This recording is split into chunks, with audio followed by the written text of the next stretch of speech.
Welcome to my channel. Subscribe and enjoy my new stories every day. It was a casual evening, just me and a few close friends, gathered in my living room with a bottle of whiskey on the table and laughter echoing in the air. The mood was light as we flipped through the photos from our recent trip. We had gone to the mountains, hiking trails and spending nights around bonfires, memories filled with warmth and excitement. But what was supposed to be an enjoyable night soon took a strange turn. "Hey, wait a minute, Jack," one of my friends said as he leaned closer to the screen. His tone shifted from casual amusement to something more concerned. "Do you guys see that? Look at this photo." I leaned in, squinting at the picture on the screen. It was a photo of us at the mountain trail's entrance.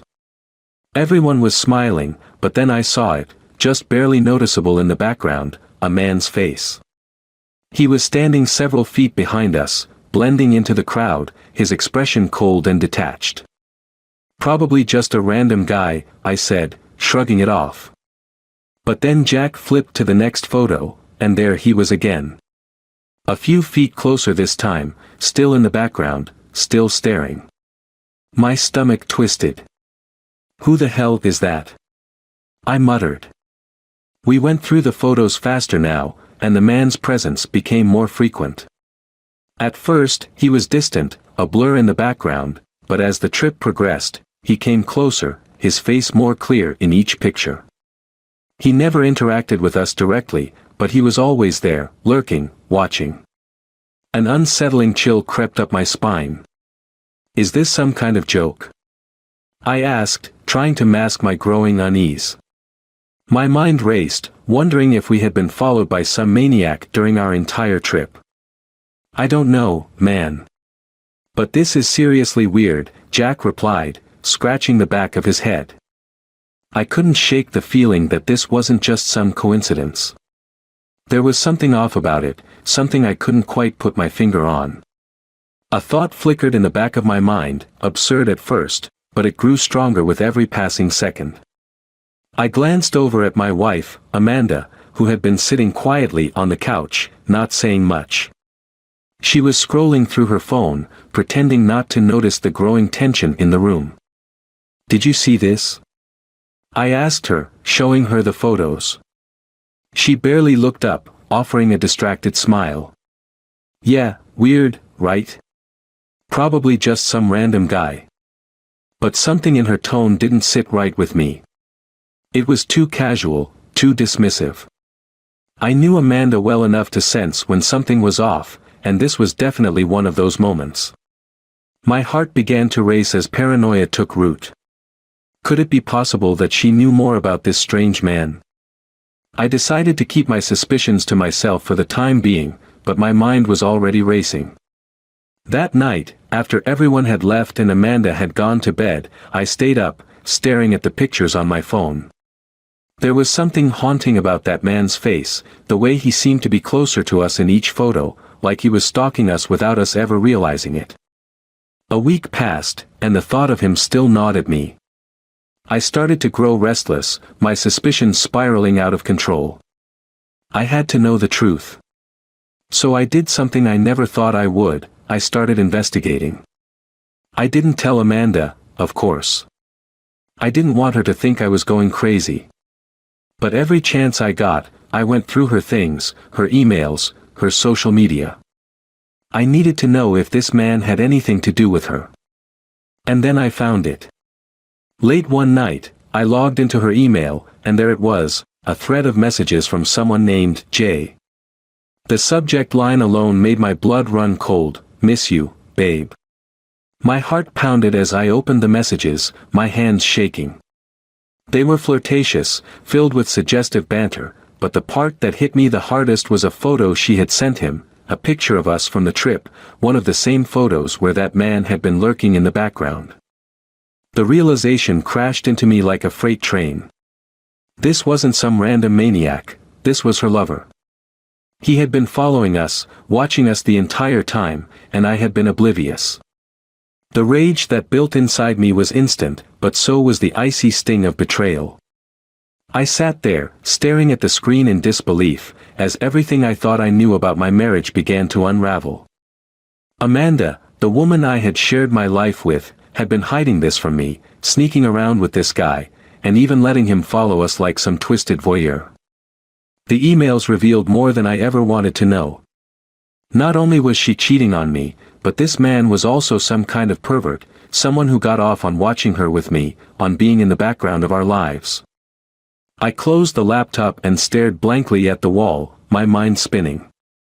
How long had this been going on? How could I have been so blind? And worst of all, what was I going to do now? The answer came to me slowly, but with a terrifying clarity. I wasn't going to let her get away with this. Amanda had betrayed me, humiliated me, and now it was my turn. I would get my revenge. I spent the next few days plotting, keeping my anger hidden beneath a mask of normalcy. I played the loving husband, all while setting my plan in motion. I knew Amanda would never see it coming, and that was the beauty of it. I would destroy her, just as she had destroyed me. And when it was over, we would be nothing more than a distant memory to each other. But not before I made her feel the same pain she had inflicted on me. I smiled to myself as I imagined the look on her face when everything came crashing down. This was just the beginning. The stage was set. Now, it was only a matter of time. The days that followed were agonizing. Knowing the truth about Amanda and her lover gnawed at me constantly. Every time she smiled, every time she kissed me goodnight, I could feel the bile rise in my throat. I had to act like everything was normal while the rage inside me grew, burning hotter with each passing moment. But I kept my mask on, playing my part until the right time came. One evening, as Amanda and I sat at the dinner table, the silence between us was thick, suffocating. I could feel the tension building, but she didn't seem to notice, or maybe she didn't care. I watched her, trying to see if there was any sign of guilt, any flicker of remorse in her eyes. But she looked calm, collected, as if she wasn't living a double life. I decided to test the waters. So, I was thinking, I said, keeping my voice light, casual. Maybe we should go back to the mountains again. You know, a little getaway, just the two of us. Amanda looked up from her plate, surprised. The mountains? Again. We just went a few weeks ago. Yeah, I know, I said, forcing a smile. But I had such a good time. I thought we could use another trip, a chance to relax together. She hesitated, her fork pausing midair. I don't know, maybe. Work's been pretty busy lately. Busy? I thought things were slowing down at the office. I kept my tone innocent, but I was watching her carefully, waiting for the cracks to show. Amanda shrugged, not meeting my gaze. Well, there's always something. You know how it is. I knew exactly how it was. The lies were rolling off her tongue effortlessly. She was good at this, too good. But I wasn't going to let her continue fooling me. I leaned back in my chair, studying her, my mind racing with plans. What about that guy from the trip? I asked suddenly, watching for her reaction. The one who kept showing up in our pictures. Remember him? Her body stiffened ever so slightly, and I saw her grip tighten on the fork. There it was, the first crack. She quickly composed herself, though, trying to play it off. Oh, yeah, she said with a forced chuckle. That was weird, wasn't it? Probably just some tourist who happened to be in the same place as we were. Yeah, maybe. I nodded slowly, pretending to believe her, but inside, my suspicions only deepened. She knew exactly who he was. I needed more. I needed something concrete, something that would confirm my worst fears before I made my move. The next morning, I left for work as usual, kissing Amanda on the cheek before heading out the door. But I didn't go to the office. Instead, I parked around the corner, waiting. My heart was pounding, adrenaline coursing through my veins. If she was going to meet him, today would be the day. She had no idea I was onto her. An hour passed, then another. Just as I was starting to wonder if I had been wrong, I saw her walk out of the house. She was dressed casually, but there was something off about the way she moved, too quickly, too purposefully. My stomach churned. I started the car and followed her at a distance, making sure to stay out of sight. Amanda drove across town to a small, nondescript coffee shop, the kind of place no one would think twice about. I parked a few spots away and watched as she walked inside. Minutes later, a man appeared. He was tall, with dark hair and a smug expression that made my blood boil. It was him, the man from the photos. The maniac. They didn't even try to hide it. He kissed her as soon as they met, right there in the open. She smiled up at him like a love-struck teenager, completely oblivious to the fact that I was watching everything. My hands gripped the steering wheel tightly as I fought the urge to storm inside and confront them both right then and there. But I couldn't do that. Not yet. I needed to be smart about this. I needed to destroy her in a way she would never recover from. They sat down at a table by the window, their heads close together as they talked. I couldn't hear what they were saying, but I didn't need to. The way she looked at him, the way they laughed together, it was more than enough to confirm what I already knew. She was completely infatuated with this guy. And the worst part? She didn't care about hiding it anymore. After about an hour, they left the coffee shop and walked to his car, parked just across the street. My heart pounded in my chest as I watched them kiss again before she climbed into the passenger seat. Where were they going now? I followed them, keeping my distance, until they pulled into a hotel parking lot on the outskirts of town. My vision blurred with rage as they walked inside together, arm in arm. This was it, the undeniable proof. My wife was cheating on me, right under my nose, and she had the audacity to bring this man along on our trips, to flaunt him in front of me. I waited in the car, the minutes dragging on like hours, my mind swirling with thoughts of revenge. I wanted to hurt her, to make her feel the same pain she had inflicted on me. But I needed to be smart about this. I couldn't let my emotions take over. After what felt like an eternity, Amanda finally emerged from the hotel, alone this time. She looked satisfied, her face flushed, her hair slightly disheveled. I clenched my fists, barely able to contain my anger. But I didn't confront her, not yet. No, that would be too easy. I was going to make her suffer for this, slowly, piece by piece. When she got home that evening, I was already there, sitting on the couch with a drink in hand, pretending like I hadn't just witnessed her betrayal. "How was your day?" I asked, keeping my voice calm, casual. "Busy," she replied with a tired smile. "Work's been crazy, you know." I smiled back at her, my blood boiling beneath the surface.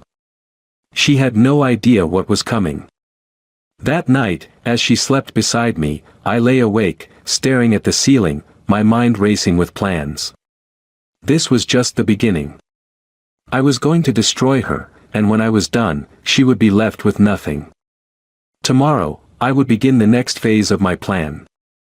Amanda thought she had gotten away with it, but she had no idea what I had in store for her. The morning after Amanda's secret rendezvous, I woke up with a singular focus: revenge. I couldn't let her continue living this lie, smiling at me, acting like we were still the perfect couple. But the time for confrontation hadn't come yet. I needed to make sure my retaliation was methodical, crushing, and complete. As I stood in front of the bathroom mirror, shaving, I could see her reflection behind me, still in bed, scrolling through her phone. The sight of her there, so comfortable in her deceit, made my blood boil. But I kept my face neutral, planning every step in my mind. "Heading to the office today?" she asked, not looking up. "Yeah," I said, trying to keep my tone even. "Busy day ahead." "Don't overwork yourself," she said with a sweet smile. The very same smile she probably gave her lover after their little hotel rendezvous. I could barely stand to look at her, but I had to keep up the act a little longer. When I left the house that morning, I didn't head to the office. Instead, I drove across town to see a lawyer. My plan was simple but devastating. I'd drain her, leave her with nothing, and expose her affair in a way she would never recover from. But I needed to be smart about it. This wasn't just about financial ruin, it was about emotional devastation. Inside the lawyer's office, I sat across from a sharp-looking woman who wasted no time getting to the point. "So, Mr. Dawson," she began, "what exactly are we dealing with here? Infidelity?" I nodded, clenching my jaw. "Yes. I have proof. Photos, emails, the whole thing. I want a divorce, but I don't want this to be simple. I want her to suffer for what she's done." The lawyer raised an eyebrow, scribbling notes. "We can definitely make this hurt. Do you have any joint accounts, assets in her name, or shared properties?" "Yes," I replied. "We share a bank account, and we both invested in a few properties together. The house is in both of our names too." "Good," she said, leaning forward. "What you're looking for is a scorched earth approach. We'll make sure that by the time we're done, she'll be left with nothing but regret." A twisted satisfaction bubbled up inside me as I listened to her lay out the plan. We'd freeze our joint assets, expose the affair in public during the divorce proceedings, and ensure that Amanda's reputation was shattered. She'd lose everything: her home, her money, her image. After finalizing the details, I left the office feeling a strange sense of calm. It was like a weight had been lifted, even though I knew the real storm was yet to come. For now, I had to continue playing the doting husband until the right moment. That evening, as I walked through the door, Amanda greeted me with her usual smile. She was cooking dinner, the smell of garlic and onions filling the air, but all I could think about was what she'd been doing in that hotel room. "Hey, babe," she said, placing a kiss on my cheek. "I made your favorite tonight, lasagna." I forced a smile. "Thanks. It smells great." We sat down to eat, and I watched her carefully, noticing every little thing she did, how she glanced at her phone every few minutes, how she avoided making eye contact for too long. Guilt, or perhaps fear, was starting to gnaw at her, but she was too arrogant to admit it. She still thought she had me fooled. "So, how was your day?" she asked, cutting into her lasagna. "Productive," I said, taking a sip of water. "Had a lot of things to tie up at the office." "And everything went smoothly?" I nodded, hiding the satisfaction I felt inside. "Yeah. How about you? Work keep you busy?" She paused for a moment, her fork halfway to her mouth. "Yeah, it was a long day.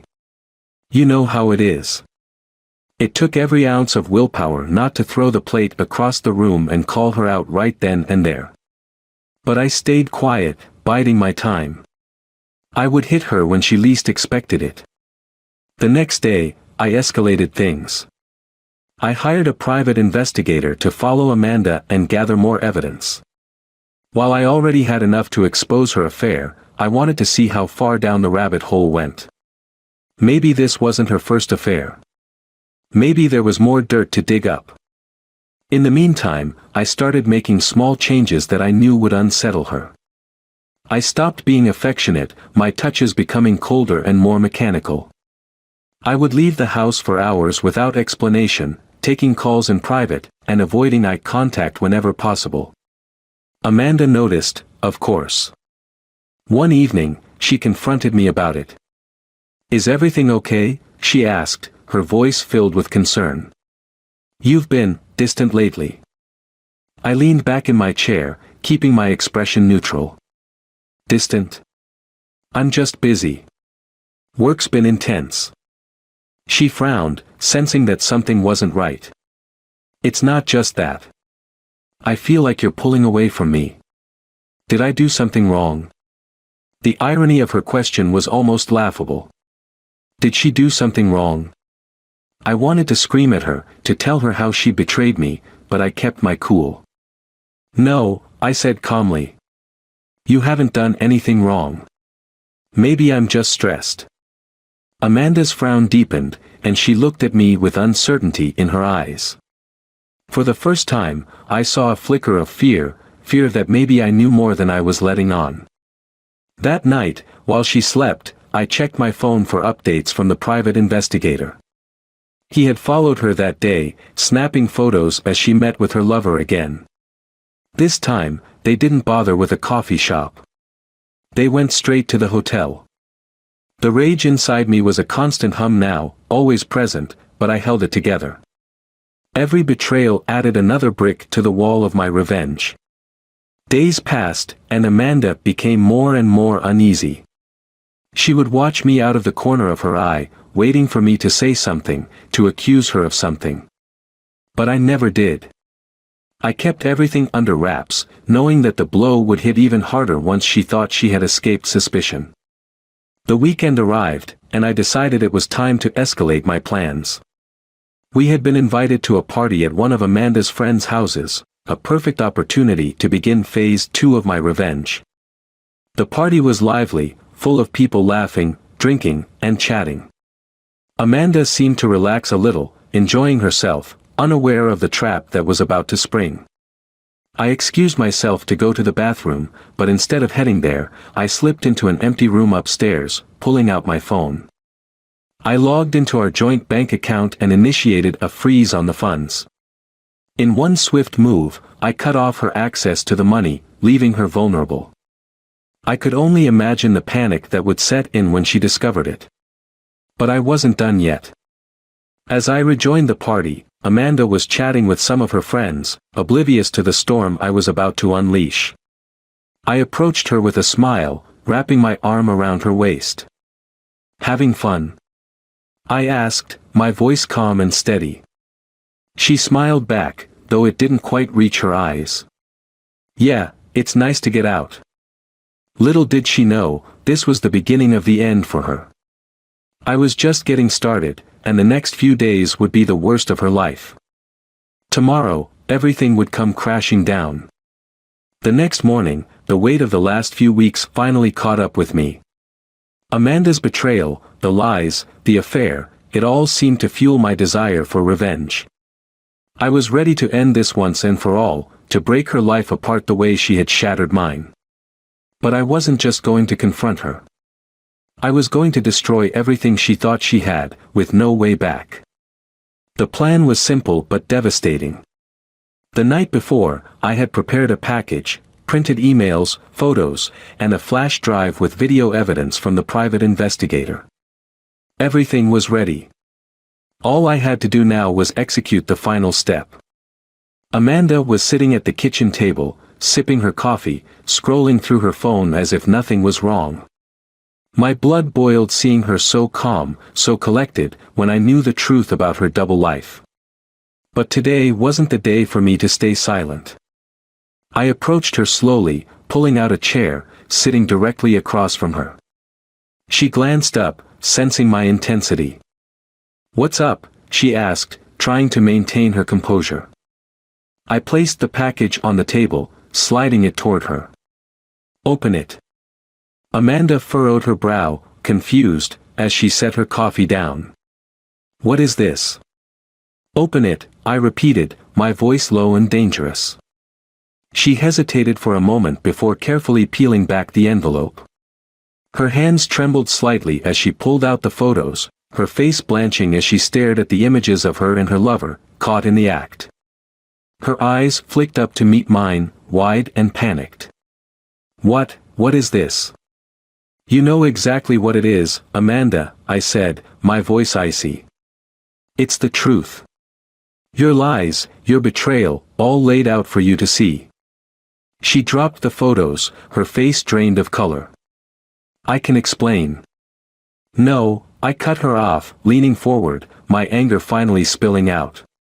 "There's nothing to explain. I know everything. The emails, the hotel meetups, the man in the photos, your lover." The last word spat from my lips like venom. Amanda looked like a deer caught in headlights, scrambling for words, her mouth opening and closing as if searching for an excuse. I didn't mean for this to happen. It's not what you think. Not what I think. I laughed bitterly. Don't insult my intelligence, Amanda. You brought him on our trip. You flaunted him right in front of me, thinking I'd never figure it out. You're pathetic. She tried to reach for my hand, tears welling in her eyes. Please, just let me explain. We can fix this. I'll end it, I swear. Fix this. I repeated, pulling my hand away from her touch. There's nothing to fix. You've destroyed everything. There's no going back. For the first time, Amanda's tears fell, her composure shattering completely. She buried her face in her hands, sobbing. But her tears meant nothing to me now. I had waited too long for this moment, and I wasn't about to let her off the hook.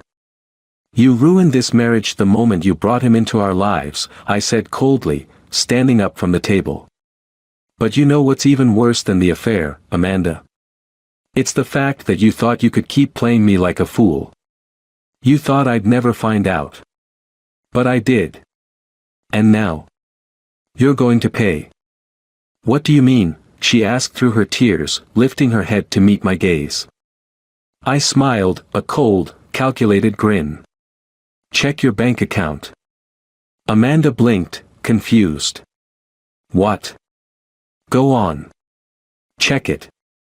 She reached for her phone with trembling hands, pulling up her banking app. The moment she saw the balance, her eyes widened in horror. Where is all our money?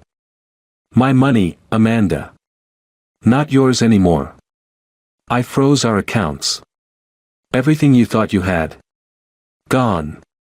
You'll be lucky if you can afford a cab ride out of here after this. Her face twisted in panic. You can't do this to me. That money is mine too. No, it's not, I said calmly. It was ours. But you forfeited any right to it the moment you decided to cheat. Her breathing became ragged as she scrambled to find some sense of control. You can't just leave me with nothing. I leaned in, my voice dark and full of venom. Watch me. For a moment, we just stared at each other, the silence deafening. The full weight of what I'd done slowly dawned on her, and I could see the desperation growing in her eyes. Please, she whispered, her voice barely audible. Please don't do this. I'll do anything to make this right. I'll leave him. We can go to counseling, we can. I slammed my fist on the table, making her flinch. It's too late for that, Amanda. You should have thought about all this before you slept with him. You made your choice. Amanda's sobs grew louder, her body shaking as she fell apart in front of me. But I felt no sympathy. She had dug her own grave. Do you think I'm done? I asked, my voice steady and unrelenting. No. This isn't just about money. I've been keeping everything you've done. The emails, the photos, the hotel visits. I'm going to send them to everyone you know, your friends, your family, your colleagues. I'll make sure everyone sees the real you. Her eyes widened in terror. No, you can't. Please. Don't do that. I'll lose everything. That's the idea, I said, standing up and heading for the door. You took everything from me, Amanda. Now, it's your turn. She lunged for me, grabbing my arm. Please. Don't do this. I'm begging you. I looked down at her, the once proud woman now reduced to a pathetic, sniveling mess at my feet. I pulled my arm free from her grip, my expression cold and unfeeling. It's over, I said quietly. We're done. I walked out of the house, leaving Amanda behind, her cries echoing in my ears as I slammed the door shut. Outside, I felt the weight lift from my shoulders. The vengeance I had sought was complete. As I drove away, I could almost see Amanda's life crumbling in my rearview mirror. Everything she had built, every lie she had told, was about to come crashing down. And I didn't feel an ounce of regret. By the end of the day, I filed for divorce, sending the evidence to her friends and colleagues, ensuring her social and professional ruin. I even sent the pictures to her lover's wife, ensuring he wouldn't escape unscathed either. By nightfall, Amanda would have nothing left, no home, no reputation, no lover, and certainly no husband. We would never see each other again. And that's how it ended. Not with forgiveness or reconciliation, but with the complete and utter destruction of everything Amanda had tried to hide. I walked away from the wreckage of our marriage, free and unburdened, knowing that I had done exactly what needed to be done. She had betrayed me. And I had made her pay. Forever.